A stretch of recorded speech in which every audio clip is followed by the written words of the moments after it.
ഇന്ന്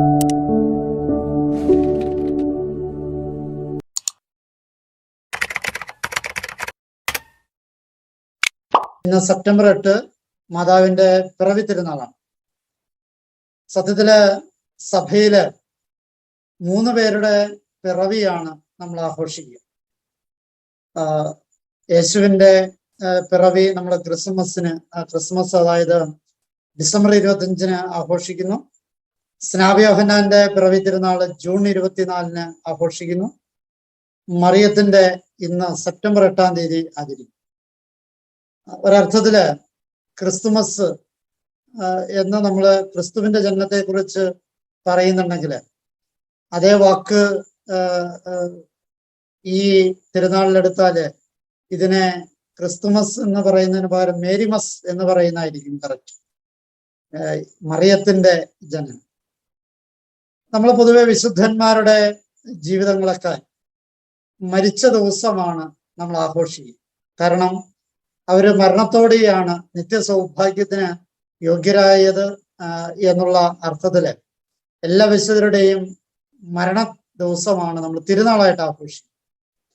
എന്നാല് ഈ അപൂർവമായി നമ്മൾ ജനനം തിരുനാളായിട്ട് ആഘോഷിക്കുക ഈ പറഞ്ഞ 3 പേരുടെ മാത്രം.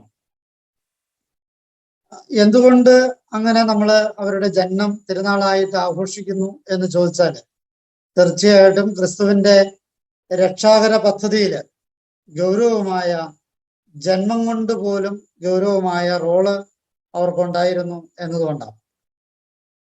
മറിയത്തിന്റെ ജനനത്തെ കുറിച്ച് നമ്മള് വ്യക്തമായ സൂചനകൾ ബൈബിളിൽ ഇല്ല.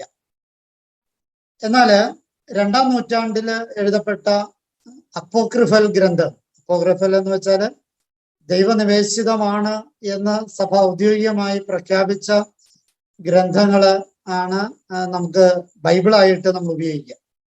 അതേസമയം ദൈവനിവേശിതമല്ല എന്ന് വിചാരിച്ച് തള്ളിക്കളഞ്ഞിട്ടുള്ള ഒട്ടേറെ ഗ്രന്ഥങ്ങളുണ്ട്. അത് പരിപൂർണമായ ദൈവനിവേശനമല്ല എന്നുള്ള അർത്ഥത്തിലാണ്. അതിന്റെ അർത്ഥം അത് മൊത്തം തെറ്റാണെന്നോ മൊത്തം വിശ്വാസയോഗ്യമല്ലെന്നോ ഒന്നും അർത്ഥമില്ല. പരിപൂർണമായി ദൈവനിവേശിതമായിട്ട് എഴുതപ്പെട്ടതാണെന്ന് ഉത്തമ ബോധ്യം ഇല്ലാത്ത ഗ്രന്ഥങ്ങൾ. അത്തരം ഗ്രന്ഥങ്ങളുടെ പട്ടികയിൽ പെടുന്ന ഒന്നാണ് ജെയിംസിന്റെ സുവിശേഷം. ഈ ജെയിംസിന്റെ സുവിശേഷം 5-ാമത്തെ അധ്യായത്തില് ആണ് അന്ന ജോവാക്കിമിനെ കുറിച്ചുള്ള ഡോക്യുമെന്റ്, നമുക്ക് ഏറ്റവും പഴക്കമുള്ള മറിയത്തിന്റെ മാതാപിതാക്കന്മാരെ കുറിച്ചുള്ള ഈ രേഖ നമുക്കുള്ളത്. പരമ്പരാഗതമായി ആ രേഖയെ നമ്മൾ മുഖവിലേക്ക് എടുത്ത് പോരുന്നുണ്ട്. നമ്മുടെ പാരമ്പര്യങ്ങളിൽ അത് ഉൾക്കൊണ്ടിട്ടുണ്ട്. അത് കത്തോലിക്ക സഭയിൽ മാത്രമല്ല, പല സഭകളും പൗരസ്ത്യവും പാശ്ചാത്യവുമായ പല സഭകളിലും ഈ മറിയത്തിന്റെ ജനനം ആഘോഷിച്ചു വരുന്നു. ചില സഭകളില് ഇതിന്റെ ഡേറ്റില് അല്പം വ്യത്യാസം വന്നിട്ടുണ്ട് എങ്കിലും മറിയത്തിന്റെ ജനനത്തെ ആഘോഷമായിട്ട് കണക്കാക്കുന്നുണ്ട്. ഏതായാലും ഈ ജെയിംസിന്റെ സുവിശേഷം എന്ന ഗ്രന്ഥത്തിലൂടെയാണ് മറിയത്തിന്റെ കുടുംബത്തെ കുറിച്ചുള്ള ചില വിവരണങ്ങൾ നമുക്ക് ലഭിക്കും. അന്നായും ജോവാക്യമും വളരെ വിശുദ്ധമായ ജീവിതം നയിച്ചിരുന്നവരായിരുന്നു എന്നും ഏറെ പ്രായമായിട്ടും അവർക്ക് മക്കളുണ്ടായിരുന്നില്ല എന്നും അതിനെ ചിലരൊക്കെ ദൈവത്തിന്റെ ശാപമായിട്ട് കണക്കാക്കിയിരുന്നു എന്നും അതല്ല, നേരെ മറിച്ച് ഇവര് വിശുദ്ധമായ ജീവിതം നയിച്ചവർക്ക് ദൈവശാപം കിട്ടാനായിട്ട് സാധ്യതയില്ല എന്നും ഒക്കെ വിലയിരുത്തപ്പെട്ട ചില സൂചനകളൊക്കെ ആ ഗ്രന്ഥത്തിലൂടെ നമുക്ക് ഇതൾ വിരിഞ്ഞു കിട്ടുന്നു. ഏതായാലും വിശുദ്ധമായ ഒരു ജീവിതത്തിന്റെ ഉടയവരായിരുന്നു അന്നായും ജോവാക്യമും. അവരുടെ വിശുദ്ധ ജീവിതത്തിന്റെ വാർദ്ധക്യത്തില് സായാഹ്നത്തില് ആണ് മറിയം ജനിക്കുക എന്നും അതിലൂടെ സൂചകങ്ങളുണ്ട്. ഏതായാലും പണ്ട് തുടങ്ങി നിലനിന്നിരുന്ന ഒരു ചിന്ത മറിയത്തിന്റെ ജനനം അത് ഒരു ശാരീരിക അഭിലാഷത്തിൽ നിന്ന് എന്നതിനപ്പുറത്തേക്ക്, അതില്ല എന്നുള്ള അർത്ഥത്തിലല്ല, അതിനപ്പുറത്തേക്ക് ദൈവിക ഇടപെടല് ഉണ്ടായിരുന്നു എന്നുള്ള ബോധ്യങ്ങളിലാണ് നമുക്ക് പഴയകാല പാരമ്പര്യങ്ങളെല്ലാം നമ്മുടെ മുമ്പിൽ അനാവരണം ചെയ്യുന്നു. അതിന്റെ പശ്ചാത്തലത്തില് 1243 ഇന്നസെന്റ് നാലാമൻ മാർപ്പാപ്പയാണ് മറിയത്തിന്റെ പിറവി തിരുനാള് ആഘോഷിക്കാനായിട്ട് ഔദ്യോഗികമായി, അതിന് മുമ്പ് ആചാരം ഉണ്ടായിരുന്നു, ഔദ്യോഗികമായി സഭയില് അങ്ങനെ ഒരു രേഖ കൊണ്ടുവന്നതും പിന്നീട് അത് ഈ ആരാധനാക്രമത്തിലേക്ക് അത് കൂട്ടിച്ചേർക്കപ്പെടുകയൊക്കെയാണ് ഉണ്ടായത്. ഏതായാലും 1243 ഒരു മാർപ്പാപ്പ ഔദ്യോഗികമായിട്ട് ഈ മറിയത്തിന്റെ പിറവി തിരുനാള് ആഘോഷിക്കാനായിട്ട് ആഹ്വാനം ചെയ്തു. ചരിത്രപരമായിട്ട് ചില കാര്യങ്ങള്, പ്രത്യേകിച്ച് സാംസ്കാരികമായ ചില കാര്യങ്ങൾ നമ്മൾ ഇതിനോട് ബന്ധപ്പെട്ട് വായിക്കുന്നു. ചരിത്രപരം എന്നതിനപ്പുറത്തേക്ക് സാംസ്കാരികമായ ചില രീതികൾ, പ്രത്യേകിച്ച് പാശ്ചാത്യ നാടിന്റെ സംസ്കാരം അനുസരിച്ച് വേനലൊക്കെ അവസാനിച്ച് മഞ്ഞുകാലം ആരംഭിക്കുന്ന കാലമാണ്. വിളവെടുപ്പിന്റെ കാലത്തിനോട് ഒക്കെ വിട പറഞ്ഞ് മഞ്ഞിലേക്ക് പ്രവേശിക്കുന്ന ഒരു കാലമാണ്. ഫ്രാൻസില് ഈ ദിവസത്തെ, പ്രത്യേകിച്ച് ഈ സെപ്റ്റംബർ 8 അവര് മുന്തിരി വിളവെടുപ്പിന്റെ പരിശുദ്ധ കന്യകയുടെ തിരുനാളായിട്ടാണ് അവർ കണക്കാക്കുന്നത്. അത് മതപരമായ ആചാരത്തോട് ചേർത്ത് അവരുടെ സംസ്കാരത്തെ കൂടി ഉൾച്ചേർക്കണം. നമ്മളൊരു കാര്യം പ്രത്യേകം മനസ്സിലാക്കണം, ഏതാണ്ട് മിക്കവാറും തിരുനാളുകളെല്ലാം തന്നെയും വിളവെടുപ്പുമായിട്ട് വലിയ ബന്ധമുണ്ട്. അപ്പം ഈ മറിയത്തിന്റെ ഈ പിറവി തിരുനാളിനെ ഫ്രാൻസില് ആഘോഷിക്കുന്നത് മുന്തിരിയുടെ വിളവെടുപ്പുമായിട്ട് ബന്ധപ്പെട്ടാണ്. അപ്പൊ അതുകൊണ്ട് മുന്തിരി വിളവെടുപ്പിന്റെ കന്യകയുടെ തിരുനാളായിട്ടാണ് അവര് അതിനെ ആഘോഷിച്ചത്. വിളവെടുപ്പ് നടത്തുകയും മുന്തിരിയില് ഏറ്റവും നല്ല മുന്തിരി കൊണ്ടുവന്ന് മറിയത്തിന് കാഴ്ചവെക്കുകയും മുന്തിരി കുലകൾ കെട്ടിത്തൂക്കി അലങ്കാരങ്ങൾ നടത്തുകയും ഒക്കെ ചെയ്യുന്ന ഒരു ശൈലി ഫ്രാൻസില് പണ്ട് തുടങ്ങി ഉണ്ടായിരുന്നു. ഇപ്പോൾ അത് കുറഞ്ഞു തുടങ്ങി. ഓസ്ട്രിയയില്, പ്രത്യേകിച്ച് നമ്മള് ആൽപ്സ് പർവ്വത നിരകളുമായിട്ട് ബന്ധപ്പെട്ട സംസ്കാരത്തില് ഒരു പ്രത്യേക ശൈലി ഉണ്ട്. പ്രത്യേകിച്ച് ഈ തിരുനാളിന് അവർ പ്രത്യേകമായ ഒരു പേര് പറയുന്നുണ്ട്.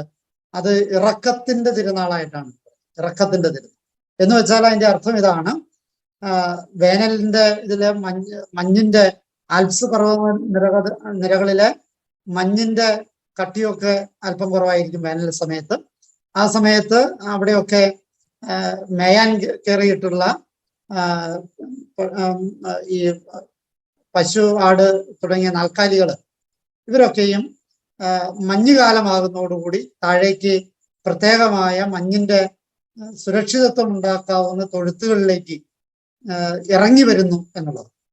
അപ്പൊ അങ്ങനെ ഇറക്കത്തിന്റെ തിരുനാളായിട്ടാണ് അവരാചരിക്കുക. സുരക്ഷിതത്വത്തിലേക്ക് ഇറങ്ങുന്ന നാൽക്കാലികളൊക്കെ സുരക്ഷിതത്വത്തിലേക്ക് ഇറങ്ങുന്ന ദിവസമായിട്ടാണ് സെപ്റ്റംബർ 8. അവരതിനെ വ്യാഖ്യാനിക്കുന്നത് സെപ്റ്റംബർ 8 മറിയത്തിന്റെ പിറവിയോടുകൂടി നമ്മളൊക്കെ സുരക്ഷിതത്വത്തിലേക്ക് നമ്മള് ചേക്കേറി എന്നുള്ളത്. അതൊരു ലോകത്തിന്റെ പ്രതിസന്ധികളില്, ജീവിതത്തിന്റെ പ്രതിസന്ധികളില് മറിയത്തിന്റെ സുരക്ഷിത കവാടത്തിലേക്ക് ചേക്കേറുന്നു എന്നാണ് ഓസ്ട്രിയക്കാര് ഈ തിരുനാളിനെ വ്യാഖ്യാനിക്കുക. ഏതായാലും സംസ്കാരത്തെ മാറ്റി നിർത്തിയിട്ട് അത് ചരിത്രപരമായ കാര്യങ്ങളിലേക്ക് വരുമ്പോൾ നമ്മുടെ ഈ തിരുനാള് 8 നോമ്പിന്റെ തിരുനാളായിട്ടാണ് നമ്മൾ ആചരിക്കുക. അതിന്റെ ചരിത്രപരമായ കാര്യങ്ങൾ ഒന്ന് വിവക്ഷിച്ചിട്ട് നമ്മൾ ഇതിന്റെ തിരുനാൾ സന്ദേശത്തിലേക്ക് അല്ലെങ്കിൽ വചന സന്ദേശത്തിലേക്ക് നമുക്ക് പ്രവേശിക്കും. 8 നോമ്പിന് ഈ മറിയത്തിന്റെ തിരുനാളിനോട് ബന്ധപ്പെട്ട്, പിറവി തിരുനാളിനോട് ബന്ധപ്പെട്ട് 8 നോമ്പ് ആചരണത്തിന്റെ ചരിത്രപരമായ കാര്യം പറയുന്നതാണ്. അതായത് 7-ാം നൂറ്റാണ്ടില് ഇറാഖിലെ ഹീറ എന്ന് പറയുന്ന നഗരം, അവിടെ ക്രിസ്ത്യൻ പ്രദേശമായിരുന്നു. നമുക്കറിയാം, ഇറാൻ ഇറാഖ് പ്രദേശങ്ങള് അറബ് രാഷ്ട്രങ്ങള്, ചുരുക്കി പറഞ്ഞു കഴിഞ്ഞാൽ ജോഗ്രഫിക്കലി സംസാരിച്ചാൽ അറബ് രാഷ്ട്രങ്ങൾ എന്ന് പറയുന്നതാണ് വളരെ ശരി. ഈ അറബ് രാഷ്ട്രങ്ങളിലാണ് ഈ ക്രിസ്തു മതവും അതുപോലെ തന്നെ ഇസ്ലാം മതവും ഒക്കെ ഉണ്ടാകുന്നത്. നമ്മുടെ വിശുദ്ധ നാടുകൾ എന്ന് പറയുന്നത് സത്യത്തില് അറബ് രാഷ്ട്രങ്ങൾ. അപ്പം ഈ അറബ് രാഷ്ട്രങ്ങളില് പെട്ട ഒരു പ്രധാനപ്പെട്ട സ്ഥലമായിരുന്നു ഈ ഹീറ എന്ന് പറയുന്ന സ്ഥലം. ഹീറയില് ക്രിസ്ത്യൻ ബെൽറ്റ് ആയിരുന്നു, ക്രിസ്ത്യാനികൾ മാത്രമായി. പക്ഷേ മുസ്ലിങ്ങൾ പ്രചാരത്തിലേക്ക് വന്നതോടുകൂടി അവിടെ വെച്ച് ഈ ഹീറ എന്ന് പറയുന്ന നഗരം ബാഗ്ദാദിലെ ഖലീഫ ആക്രമിക്കാനായിട്ട് വരികയും, ആക്രമിക്കുക മാത്രമല്ല, പ്രത്യേകിച്ച് ഈ അവരുടെ ഒരു യുദ്ധതന്ത്രം, സ്ത്രീകളെ മാനഭംഗപ്പെടുത്തുക എന്നുള്ളൊരു യുദ്ധതന്ത്രം, പല യുദ്ധതന്ത്രങ്ങളിലൊന്നാണ് സ്ത്രീകളെ പിടിച്ച് മാനഭംഗപ്പെടുത്തുക. അതോടുകൂടി എതിർ യോദ്ധാക്കളുടെ സമരവീര്യം നഷ്ടപ്പെടുന്നു. മാത്രമല്ല, ഏറ്റവും അപമാനിക്കാനായിട്ടും ഉപേക്ഷിച്ചു പോകാനും ഒക്കെ ആയിട്ട് ഏറ്റവും പറ്റിയ ഒരു യുദ്ധതന്ത്രമായിട്ട് സ്ത്രീ ആക്ഷേപത്തെ ലോക ചരിത്രത്തിലെന്നും കണ്ടിട്ടുണ്ട്. അപ്പൊ അത്തരത്തില് ഒരു നയം അല്ലെങ്കിൽ യുദ്ധത്തിന്റെ തന്ത്രമായിട്ട് എടുക്കും എന്നതുകൊണ്ട് അങ്ങനെ അതിൽ പ്രശസ്തനായ ഒരുത്തൻ അങ്ങോട്ട് വരുന്നു എന്നുള്ള രീതി വന്നപ്പോൾ ഗതിയില്ലാതെ ഈ ഹീറ നഗരത്തിലുള്ള മനുഷ്യരൊക്കെ മാതാവിന്റെ പള്ളിയില് അഭയം തേടി 3 ദിവസം അവര് ഉപവസിച്ച് പ്രാർത്ഥിച്ചു എന്നാ പറയും. ഈ ഉപവസിച്ച് പ്രാർത്ഥിക്കുന്നതിനോടേക്ക് 3-ാം ദിവസം 3 ദിവസമല്ല അവർ ഉദ്ദേശിച്ചത്, ഈ പ്രശ്നം ഒഴിവാകുന്നത് വരെ എന്നുള്ള അർത്ഥത്തിലാണ്. പക്ഷെ 3-ാം ദിവസം അവർക്ക് ഒരു വെളിപാടുണ്ടായി. ഈ പറയുന്ന മനുഷ്യൻ, ഇവരെ ആക്രമിക്കാൻ വരുന്ന മനുഷ്യൻ മരിച്ചുപോയി. പിന്നീട് അവർ അന്വേഷിച്ചപ്പോൾ അത് കൃത്യമാണെന്ന് അറിഞ്ഞു. അങ്ങനെ അവര് നോമ്പ് പിന്നീട് ഈ 3 ദിവസം അവർ ഉപവസിച്ചിട്ട് പിന്നെ വരുന്നത് മാതാവിന്റെ പിറവി തിരുനാളാണ്. അപ്പൊ അതുകൊണ്ട് അവര് ആ നോമ്പ് 8 ദിവസമായിട്ട് പിന്നീട് ആചരിക്കുകയുണ്ടായി. അങ്ങനെ അറബ് രാഷ്ട്രങ്ങളിലെ ക്രിസ്ത്യാനികള് അവരുടെ ശൈലിയിൽ നിന്നാണ്, അവരുടെ വിശ്വാസത്തിൽ നിന്നാണ്, പ്രത്യേകിച്ച് ഈ മുസ്ലിം ആക്രമണത്തിൽ നിന്ന് മുക്തി നേടാൻ വേണ്ടി പ്രാർത്ഥിച്ചതിന്റെ പരിണിത ഫലമായിട്ട് അയാൾ മരിക്കുകയും, അങ്ങനെ ആ ഒരു അത്ഭുതത്തിന്റെ പേരില് ഈ 3 ദിവസത്തെ ആചരണം മറിയത്തിന്റെ ജനനം വരെ 8 ദിവസമായിട്ട് കണക്കാക്കി ആചരിക്കാനായിട്ട് തുടങ്ങുകയും ചെയ്തു. ഏതായാലും അങ്ങനെ അറബ് രാഷ്ട്രങ്ങളിലെ ക്രൈസ്തവര് അത് ശക്തമായിട്ട് ആചരിച്ചിരുന്നു. പിന്നീട് ആ അറബ് രാഷ്ട്രങ്ങൾ മുഴുവൻ മുസ്ലിങ്ങളുടെ പരിധികളിലേക്ക് വരികയും അവിടെയുള്ള പലരും ആ നാളുകളിൽ തന്നെ 7-ാം നൂറ്റാണ്ട് 8-ാം നൂറ്റാണ്ടോടുകൂടി തന്നെ അവിടെ നിന്ന് നല്ലൊരു ശതമാനം പലായനം ചെയ്യുകയും കുറെ പേര് മരിക്കുകയൊക്കെ ചെയ്തു. ആ കൂട്ടത്തിൽ കുറെ പേര് ഇന്ത്യയിലേക്കും ഒക്കെ വന്നു. അതിൻ്റെ അകത്ത് ക്രിസ്ത്യാനികൾ മാത്രമല്ല, ജൂതന്മാരും ഉണ്ടായിരുന്നു. ഏതായാലും ഈ 8-ാം നൂറ്റാണ്ടോടുകൂടി അവിടുത്തെ ക്രിസ്ത്യാനികളിലും ജൂതന്മാരും ഒക്കെ ഇവിടെ വന്നു. നമുക്കറിയാം, ഈ ജ്ഞാനായക്കാരും ഒക്കെ അത്തരത്തില് ഈ പലായനം ചെയ്തു വന്ന ഗണത്തിൽപ്പെടുന്ന ക്നായിത്തൊമ്മന്റെ കാലത്ത് വന്നാണ്. അപ്പൊ ഏതായാലും പലായനം ചെയ്ത ക്രിസ്ത്യാനികൾ ഇവിടെ ഉണ്ട് എന്നതിന്റെ സൂചനയാണ് ജ്ഞാനായക്കാർ.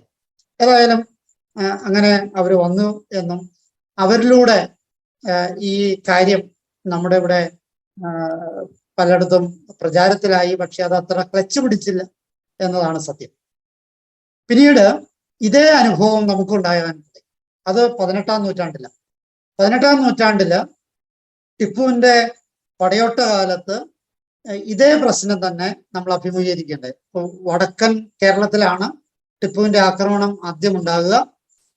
അപ്പോഴാണ് ഈ പണ്ട് അതിന് 10 നൂറ്റാണ്ടുകൾക്ക് മുമ്പ് അറബിയില്, അതായത് ഹീറ എന്ന പ്രദേശത്തുണ്ടായ സംഭവത്തെ അനുസ്മരിച്ച് അറബ് ക്രിസ്ത്യാനികള് ആചരിച്ചു വന്ന ഈ 8 നോമ്പ് നമുക്ക് എടുക്കാം എന്ന് പറഞ്ഞ് തെക്കൻ കേരളത്തിലുള്ളവര് അതിനെ പ്രചാരത്തിലാക്കി. അവര് അതോടുകൂടി നമുക്ക് അറിയാം, ടിപ്പുവിന്റെ പടയോട്ടം തെക്കൻ കേരളത്തിലേക്ക് എത്താതെ അവസാനിച്ച ഒരു ചരിത്രമൊക്കെ നമുക്കറിയാം. ഏതായാലും അങ്ങനെ അതോട് ബന്ധപ്പെട്ടാണ് തെക്കൻ കേരളത്തില് 8 നോമ്പ് വളരെ ശക്തമായി. 8 നോമ്പിന്റെ തിരുനാള് നമുക്ക് ഈ എറണാകുളം അങ്കമാലി അതിരൂപതയിലെ ഈ ഞങ്ങളുടെ തെക്കേറ്റത്തുള്ള പള്ളി, ഈ വെച്ചൂർ പള്ളി 8 നോമ്പിന്റെ ഇതില് പ്രസിദ്ധമാണ്. അവിടെ അടിമ ഇരുത്തല് പ്രസിദ്ധമാണ്. അവിടെ വിശുദ്ധനായ ചാവറ കുര്യാക്കോസ് അച്ഛനെയൊക്കെ ഈ 8 നോമ്പിനോട് ബന്ധപ്പെട്ടുള്ള അടിമയിരുത്തലും ഒക്കെ ആയിട്ട് ബന്ധപ്പെട്ട് പ്രചാരത്തിലുള്ള കേസാണ്. അതുപോലെ തന്നെ യാക്കോബായക്കാരുടെ മണർകാട് പള്ളി 8 നോമ്പിന്റെ പ്രചാരം. അങ്ങനെ തെക്കൻ കേരളത്തിൽ ഒരുപാട് പള്ളികളും ഈ മറിയത്തിന്റെ പിറവി തിരുനാളും ഒക്കെ 8 നോമ്പും പിറവി തിരുനാളും വളരെ ആഘോഷമാണ്. അതേസമയം വടക്കൻ കേരളത്തിലേക്ക് ഈ കാറ്റ് അത്ര പ്രബലമായിട്ട് വീശിയിട്ടില്ല. മധ്യ കേരളത്തിലേക്കും അത്രയ്ക്ക് അങ്ങോട്ട് വീശിയിട്ടില്ല. ഏതായാലും തെക്കൻ കേരളത്തിലുള്ളവര് ടിപ്പുവിന്റെ പടയോട്ട കാലത്ത് ഈ വിശ്വാസം അവരിൽ രൂഢമൂലമായി എന്നതാണ് ചരിത്രം നമ്മുടെ മുമ്പിൽ അനാവരണം ചെയ്യുക. ഇനി എന്താണ് ഈ തിരുനാള് നമുക്ക് പറയുന്ന സന്ദേശം? ഇന്നത്തെ വചനഭാഗത്തിലേക്ക് നമ്മൾ വരുമ്പോഴേ 1-2 സൂചനകൾ മാത്രമാണ്, സമയം കഴിയുകയാണ്. 1-2 സൂചനകൾ നിങ്ങളുടെ മുമ്പിൽ പറയാനായിട്ട് ആഗ്രഹിക്കുകയാണ്. ഒന്ന്, ഇന്നത്തെ കാലം എന്ന് പറയുന്നത് ഈ പാരമ്പര്യത്തെ അന്വേഷിക്കുന്നു. നമുക്കറിയാം, ഈ കുടുംബ ചരിത്രങ്ങൾ ഒരുപാട് പ്രചാരത്തിലായ കാലമാണ്. കുടുംബ ട്രസ്റ്റുകൾ ഒരുപാട് ആയിട്ട് ഈ ട്രസ്റ്റുകളൊക്കെ ചരിത്രം അന്വേഷിച്ച് ആ ചരിത്രം എങ്ങനെയെങ്കിലും കൊണ്ടുപോയി തോമാസ് ലീഹയില് എത്തിക്കാൻ വേണ്ടി പെടാപ്പാട് പെടുന്ന ഒരു രീതി പൊതുവെ പ്രബലമാണ് ക്രിസ്ത്യാനികൾക്കിടയിൽ എന്നുള്ളത് ശ്രദ്ധിക്കേണ്ട ഒരു കാര്യം. എന്തിനാണ് ഈ വംശാവലിയെ ഒരുപാട് ഇങ്ങനെ പോകണം? ക്രിസ്തുവിന്റെ ഈ വംശാവലികളിൽ ചരിത്രം എഴുതുമ്പോഴൊക്കെ ശ്രദ്ധിക്കേണ്ട കാര്യം, വലിയ വലിയ മഹാത്മ്യങ്ങളാണ് പ്രഘോഷിക്കപ്പെടുക. അപ്പൂപ്പൻ എങ്ങനെയായിരുന്നു, അപ്പൻ എങ്ങനെയായിരുന്നു, വലിയ വലിയ അഹങ്കാരങ്ങളുടെ ബാബേൽ ഗോപുരങ്ങളാണ് ഓരോ കുടുംബ ചരിത്രങ്ങളിലും അവതരിപ്പിക്കുക. പക്ഷേ ക്രിസ്തുവിന്റെ വംശാവലി ഒരു മാതൃകയാക്കി എടുക്കണമെന്നാണ് എൻ്റെ പക്ഷം. അവിടെ കാണുന്ന ഒരു കാര്യം, വിജാതീയരും സജാതീയരും അതിൻ്റെ അകത്ത് പെടുന്നു. സ്ത്രീകൾക്ക് അതിൻ്റെ അകത്ത് പങ്കുണ്ട്. അന്നത്തെ കാലത്ത് സ്ത്രീകളുടെ ഒക്കെ പേരെടുത്ത് പറയാന്ന് പറഞ്ഞാൽ വലിയ ബുദ്ധിമുട്ടാണ്. അതോ ഈ ബലഹീനരായ, നമുക്കറിയാം, ഈ യഹൂദന്റെ പ്രാർത്ഥനയില് ഒരു മൃഗമായോ ഒരു സ്ത്രീയായോ എന്നെ ജനിപ്പിക്കാത്തതിനാൽ യഹോവേ നിന്നെ ഞാൻ സ്തുതിക്കുന്നു എന്ന് പറയുന്ന യഹൂദ പാരമ്പര്യത്തിൽ നിന്നിട്ട് ഉരുത്തിരിയുന്ന വചനമാണ്, ബൈബിളാണ് നമ്മുടെ. ആ ബൈബിളിലാണ് സ്ത്രീകളുടെ പേരുകൾ വിവക്ഷിക്കപ്പെടുക. അവിടെ നമ്മൾ മനസ്സിലാക്കേണ്ട ഒരു കാര്യം, ആ സ്ത്രീകളിൽ തന്നെയും പലരും ഇപ്പോൾ വിജാതീയരായ സ്ത്രീകളുണ്ട്, അല്ലെങ്കിൽ അല്പം ചോദ്യം ചെയ്യപ്പെടാവുന്ന, ചരിത്രത്തെ അത്ര നല്ലതല്ലെന്ന് പറയാവുന്ന സാധ്യതകളുള്ള വ്യക്തികളുണ്ട്. ഇവരൊക്കെ അതിൻ്റെ അകത്ത് ഉൾച്ചേർത്തിട്ടുണ്ട്. എന്താണ് ഇത് തരുന്ന സന്ദേശം? നമ്മുടെ പൂർവ ചരിത്രം അത്ര ശോഭനമല്ല എങ്കിലും നമ്മുടെ ജന്മം ശുദ്ധമാകണം എന്നുള്ളത്, ജന്മം ശുദ്ധമായാണ്. അപ്പോ ഈ ജന്മം ശുദ്ധമാക്കുക എന്നുള്ളത് പ്രധാനപ്പെട്ടത്. അത് ആ ജന്മം ശുദ്ധമാക്കുക എന്ന് പറയുമ്പോൾ എന്നിൽ നിന്നുണ്ടാകുന്ന തലമുറ ശുദ്ധമാകണം എന്നൊന്നാമത്തെ അർത്ഥം. എന്റെ ജന്മം എനിക്ക് ശുദ്ധമാക്കാൻ പറ്റില്ല, ഞാൻ ഉണ്ടാക്കുന്ന ജന്മങ്ങളെ ശുദ്ധമാക്കുക എന്നുള്ളതാണ് നമ്മുടെ കർത്തവ്യം. എന്റെ ജന്മം ഞാൻ ഇതിനെ ശുദ്ധമാക്കുക, അത് പോട്ടെ, അതിനെക്കുറിച്ചല്ല ആകുലപ്പെടേണ്ടത്. മറിച്ച് ഞാൻ ഉണ്ടാക്കുന്ന ജന്മങ്ങളെ ശുദ്ധമാക്കുക എന്നുള്ള ഒരു ലക്ഷ്യമുണ്ടാകും. അത് ഒന്നാമതായിട്ട് എൻ്റെ ജീവന്റെ ജീവനായി ഞാൻ സൃഷ്ടിക്കുന്ന എൻ്റെ പരമ്പരകൾ, എൻ്റെ മക്കള് എന്നുള്ള അർത്ഥം. അവരെ ശുദ്ധമായിട്ട് ജനിപ്പിക്കണം എന്നർത്ഥം. നമുക്കറിയാം, നമ്മൾ ശ്രദ്ധിക്കേണ്ട ഒരു കാര്യം, ഈ പുംസവനം എന്നൊക്കെ പറഞ്ഞ് ബ്രാഹ്മൺസിന്റെ ഇടയിൽ ചില ആചാരങ്ങളും അനുഷ്ഠാനങ്ങളും ഒക്കെ ഉണ്ട്. അത് ഭാര്യാഭർത്തൃ ബന്ധത്തിന്റെ കൂടിച്ചേരലിന് വളരെ ശുദ്ധമായ ചില നിലപാടുകൾ, രീതികൾ ഉണ്ടാകാൻ വേണ്ടി വെച്ചിട്ടുള്ളതെന്നാണ്. അതൊക്കെയും ശുദ്ധമായ ജന്മങ്ങൾ ഉണ്ടാകണം എന്നുള്ള അർത്ഥത്തില് നമ്മുടെ ഇന്ത്യൻ സംസ്കാരത്തില് ചില രീതികളൊക്കെ അവലംബിച്ചിട്ടുണ്ട്. അത് നമ്മുടെ പൂർവികര് ചിലതൊക്കെ പാലിച്ചിട്ടുണ്ടായിരുന്നു. അതുകൊണ്ട് ശുദ്ധമായ ജന്മങ്ങൾ ഉണ്ടാകുമായിരുന്നു. ഏതായാലും നമ്മുടെ മക്കള് ശാരീരിക അഭിലാഷത്തിന് അപ്പുറത്തേക്ക്, അത് വേണ്ടെന്നല്ല, ശാരീരിക അഭിലാഷത്തോടൊപ്പം ദൈവത്തിന്റെ ഇച്ഛയിലൂടെ മക്കളെ ജനിപ്പിക്കാനായിട്ട് സാധിക്കും. മക്കളുടെ കാര്യത്തിൽ മാത്രമല്ല, എൻ്റെ വാക്കും എൻ്റെ കർമ്മവും എൻ്റെ നിലപാടുകളും എല്ലാം എന്നിൽ നിന്ന് പുറപ്പെടുന്ന, ഞാൻ ജന്മം കൊടുക്കുന്നത്.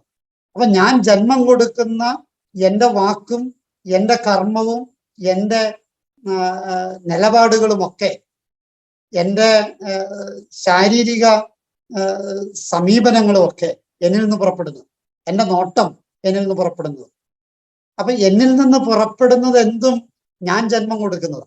അങ്ങനെയെങ്കിൽ ഞാൻ ജന്മം കൊടുക്കുന്ന വാക്കുകൾക്കും ഞാൻ ജന്മം കൊടുക്കുന്ന കർമ്മങ്ങൾക്കും ഞാൻ ജന്മം കൊടുക്കുന്ന സമീപനങ്ങൾക്കും ഞാൻ ജന്മം കൊടുക്കുന്ന നോട്ടങ്ങൾക്കും ഒക്കെ ശുദ്ധമുണ്ടാകണം എന്നാണ് അതിന്റെ പൊരുൾ. ഇന്നത്തെ വചനത്തിന്റെ അവസാനത്തെ വാക്ക്, അവളിൽ നിന്ന് ക്രിസ്തു എന്ന് വിളിക്കപ്പെടുന്ന യേശു ജനിച്ചു. അവളിൽ നിന്ന് ക്രിസ്തു എന്ന് വിളിക്കപ്പെടുന്ന യേശു ജനിച്ചു. ക്രിസ്തുവും യേശുവും തമ്മിൽ എന്താ വ്യത്യാസം? ക്രിസ്തുവും യേശുവും തമ്മിൽ വ്യത്യാസമുണ്ട്. യേശു എന്ന് പറയുന്ന വാക്ക് ക്രിസ്തുവിന്റെ മാനുഷിക ഭാവത്തെ സൂചിപ്പിക്കുന്ന വാക്കാണ്. അതേസമയം ക്രിസ്തു എന്ന് പറയുന്നത് യേശുവിന്റെ ദൈവീക ഭാവത്തെ സൂചിപ്പിക്കുന്നത്. അതുകൊണ്ടാണ് പലപ്പോഴും യേശു ക്രിസ്തു എന്ന് പലയിടത്തും നമ്മൾ പ്രയോഗിക്കാറുണ്ട്. ക്രിസ്തു എന്ന് പറയുന്നത് ദൈവിക ഭാവവും പരിപൂർണമായിട്ടല്ല, ദൈവിക ഭാവത്തിന് പ്രാധാന്യം കൊടുത്തുള്ള പേരാണ്. യേശു എന്ന് പറയുന്നത് മാനുഷിക ഭാവത്തിന് പ്രാധാന്യം കൊടുത്തുള്ള പേരാണ്. അപ്പോ അവളിൽ നിന്ന് ക്രിസ്തു എന്ന് വിളിക്കുന്ന യേശു ജനിച്ചു എന്ന് പറയുമ്പോൾ എൻ്റെ വാക്കിനും എൻ്റെ ചിന്തയ്ക്കും എൻ്റെ നിലപാടിനും ദൈവികമായ മാനുഷികമായ രണ്ട് തലങ്ങള് ഉൾച്ചേരുമ്പോഴാണ് എന്നിൽ നിന്ന് ജന്മമുണ്ടാകുകയുള്ളൂ ക്രിസ്തു എന്ന് വിളിക്കപ്പെടുന്ന യേശു. മറിയത്തെ ഇവിടെ ഇത് പറയുമ്പോൾ ഞാൻ നിങ്ങളോട് സൂചിപ്പിച്ചിട്ടുണ്ടോ എന്ന് എനിക്ക് ഓർമ്മയില്ല. എൻ്റെ ഒരു ചിന്ത, ഗാഗുൽത്ത മലയിൽ വെച്ച് യേശു സ്നാപയോഹന്നാനെ മറിയത്തിനെ സ്നാപയോഹന്നാനും ഏൽപ്പിച്ചു കൊടുത്തതിന്റെ പൊരുളെന്താ? എൻ്റെ ഒരു തലതിരിഞ്ഞ ചിന്ത, സ്നാപയോഹന്നാൻ അമ്മയുണ്ടല്ലോ, പിന്നെ എന്തിനാ അമ്മയ്ക്ക് ഒരു പക്ഷേ യേശു നഷ്ടപ്പെട്ടായിരിക്കാം. അപ്പോ യേശുവിന്റെ അഭാവത്തില് യോഹന്നാനെ മറിയത്തിന് കൊടുക്കുന്നതിന് കുഴപ്പമില്ല. പക്ഷെ മറിയത്തിന് എന്തിനാ യോഹന്നാന് കൊടുത്ത അമ്മയായിട്ട്? യോഹന്നാൻ അമ്മയുണ്ടല്ലോ. എൻ്റെ ഒരു ചിന്ത ഇതാണ്, അതായത് യോഹന്നാനെ മാനുഷിക ഭാവത്തിലാണ് വളർത്തിയത്. അവനെ വികാരങ്ങള് കേന്ദ്രീകരിച്ച് വളർത്തിയതാണ്. അതുകൊണ്ടാണ് അവൻ അല്പം സ്വാർത്ഥന. അതുകൊണ്ടാണ് യോഹന്നാൻ എപ്പോഴും ഈ യേശുവിനോട് പക്ഷം ചേർന്ന് നിൽക്കുകയും യേശുവിന്റെ വക്ഷസിൽ ചാരിക്കിടക്കുകയും യേശുവിനോട് സ്നേഹിച്ചും കൊഞ്ചിക്കൊഴിഞ്ഞും ഒക്കെ തട്ടിയും മുട്ടിയൊക്കെ യോഹന്നാൻ നടക്കുക. അവൻ യോഹന്നാന്റെ അമ്മ വളർത്തിയത് അമ്മയ്ക്ക് വേണ്ടിയിട്ടാണ്, ആ കുടുംബത്തിന് വേണ്ടിയിട്ടാണ്, പ്രിയപ്പെട്ടവനായിട്ട്. കാരണം യേശു ബന്ധക്കാരനാണ്. അപ്പൊ വേണ്ടപ്പെട്ടവർക്ക് വേണ്ടി ആണ് യോഹന്നാനെ വളർത്തിയത്. ആ വളർത്തില് ഇത്തിരി വശപ്പശകുണ്ട്. മക്കളെ വളർത്തുന്നത് തങ്ങൾക്ക് വേണ്ടി ആകരുത്, മറിച്ച് സമൂഹത്തിന് വേണ്ടിയാകണം. മറിയം യേശുവിനെ വളർത്തിയത് സമൂഹത്തിന് വേണ്ടിയിട്ടാണ്, ജനത്തിന് വേണ്ടിയിട്ടാണ്. അതുകൊണ്ടാണ് പ്രായപൂർത്തിയായ യേശുവിനെ തൻ്റെ സമയമായിട്ടില്ലെങ്കിൽ പോലും മറിയം കാനായിലെ കല്യാണ വിരുന്നില് ഈ ജനത്തിന്റെ പ്രശ്നങ്ങളിലേക്ക് ഇടപെടുത്തിക്കുക, സമൂഹത്തിന് വേണ്ടി, മറ്റുള്ളവർക്ക് വേണ്ടി മക്കളെ വളർത്തുക എന്നുള്ളത്. തീർച്ചയായിട്ടും നമ്മിൽ നിന്ന് പുറപ്പെടുന്നതൊക്കെയും ഈ ഒരു ഭാവത്തിലേക്ക് വന്നില്ല എങ്കിൽ ഇങ്ങനെയൊരു മാറ്റം, മറിയം പഠിപ്പിക്കുന്ന വലിയൊരു ഭാവം അത് തന്നെ. മറിയത്തിന്റെ ജന്മത്തിരുന്നാൾ ആചരിക്കുമ്പോൾ ഈ മറ്റുള്ളവർക്ക് വേണ്ടി, ദൈവത്തിന് വേണ്ടി നമ്മൾ മാറുമ്പോൾ, അതായത് ക്രിസ്തു എന്ന് വിളിക്കപ്പെടുന്ന യേശു, ദൈവിക ഭാവവും മാനുഷിക ഭാവവും നമ്മുടെ വാക്കിനും നമ്മുടെ ചിന്തയ്ക്കും നമ്മുടെ പ്രവൃത്തിക്കും നമ്മുടെ പ്രേക്ഷിത പ്രവർത്തനത്തിനും നമ്മുടെ പ്രഘോഷണത്തിനും ഒക്കെ ഉണ്ടാകുമ്പോഴാണ് അത് പൂർണ്ണമാകുക. അതിനുള്ള കൃപ യാചിച്ചുകൊണ്ട് നമുക്ക് തുടരാം. ഒരു നിമിഷം നമുക്ക് പ്രാർത്ഥിക്കാം. കാരുണ്യവാനായ കർത്താവെ, തിരുസന്നിധിയിൽ ഞങ്ങൾ എല്ലാവരെയും സമർപ്പിക്കുന്നു. പരിശുദ്ധ അമ്മയുടെ പിറവി തിരുനാള് ആചരിക്കുമ്പോൾ വൃദ്ധരായ അന്ന ജോവാക്കിൻ ദമ്പതിമാരുടെ വിശുദ്ധമായ ജീവിതത്തിൽ നിന്ന് ജന്മം കൊണ്ട മറിയത്തെ പോലെ ഞങ്ങളുടെ ഓരോരുത്തരുടെയും ജീവിതത്തിൽ മാതാപിതാക്കന്മാരുടെ വിശുദ്ധി ഉൾക്കൊള്ളുവാനും ഒപ്പം തന്നെ ഞങ്ങളുടെ ഓരോരുത്തരുടെയും ജീവിതത്തിൽ വാക്കിലും കർമ്മത്തിലും പ്രവൃത്തിയിലും ഞങ്ങളിൽ നിന്ന് പുറപ്പെടുന്ന എല്ലാത്തിലും വിശുദ്ധമായ ജന്മങ്ങൾ ഉണ്ടാകുന്ന വിധത്തിൽ ആയിത്തീരാനും ഒക്കെയുള്ള കൃപ ഞങ്ങൾക്ക് ഓരോരുത്തർക്കും പ്രദാനം ചെയ്യണമേ.